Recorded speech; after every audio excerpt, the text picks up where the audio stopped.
بص، بوز الرجل ملهوش ميعاد، يعني هو مبوز في العادي. انا بقى اللي افكه. والله بقى جاله كسب في مسابقه ما، طلع في قرعه، جاله سفريه للمالديف 16 ايام شامله الفطار والغداء والعشاء، هيتبسط ساعتها. انما العادي لو ما جاتلوش القرعه دي، او يعني في العادي في الظروف الطبيعيه، هو منكد بوز ولا ما هو لا ساعات مضغوط طول النهار. احنا مضغوط، الراجل مضغوط بطبعه، والله العظيم مضغوط لحين ثبوت العكس.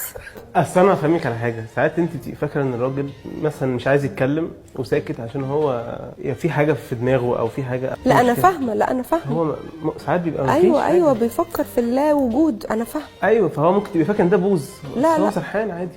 طب ما انا بسرح، بس انا بسرح كده ليه هو يسرح كده؟ ليه بيسرح سرحان الغارمات؟ والله العظيم يعني ما انت برضو، أنا من حقي برضو والله يعني مش مبرر يا صالح خالص يعني.